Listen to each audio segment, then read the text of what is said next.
আজকের নিবেদন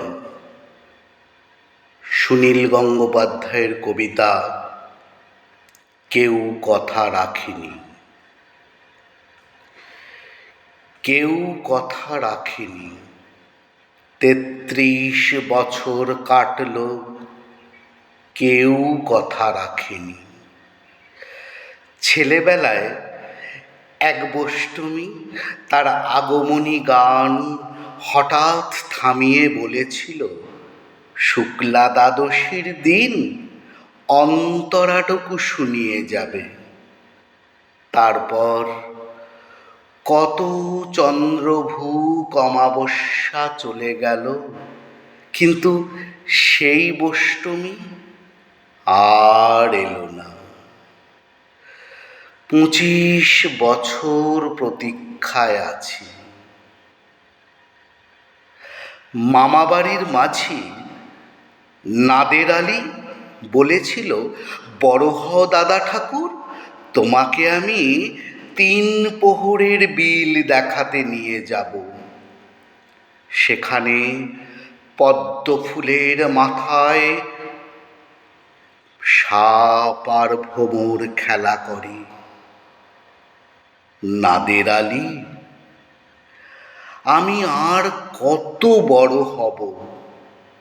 আমার মাথা এই ঘরের ছাদ ফুঁড়ে আকাশ স্পর্শ করলে তারপর তুমি আমায় 3 প্রহরের বিল দেখাবে? একটাও রয়্যাল গুলি কিনতে পারিনি কখনো।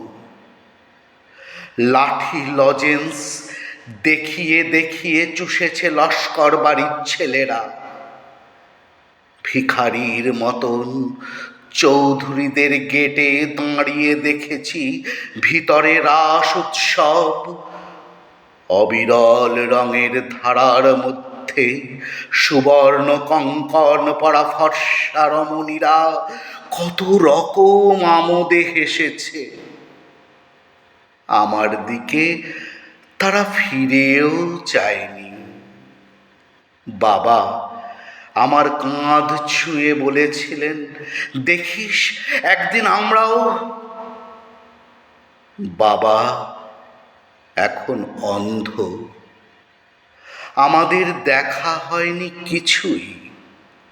সেই রয়্যাল গুলি, সেই লাঠি লজেন্স, সেই রাস উৎসব আমায় কেউ ফিরিয়ে দেবে না।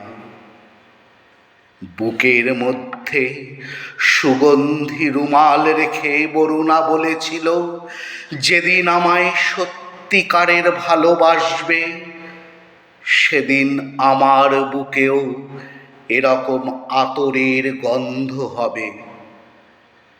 ভালোবাসার জন্য আমি হাতের মুঠোয় প্রাণ নিয়েছি। দুরন্ত ষাঁড়ের চোখে বেঁধেছি লাল কাপড়। বিশ্ব সংসার তন্ন তন্ন করে খুঁজে এনেছি 108টা নীল পদ্ম।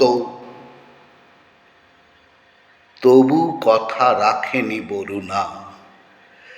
এখনো তার বুকে শুধুই মাংসের গন্ধ। এখনো সে যে কোনো নারী। কেউ কথা রাখেনি। 33 বছর কাটল, কেউ কথা রাখে না। নমস্কার।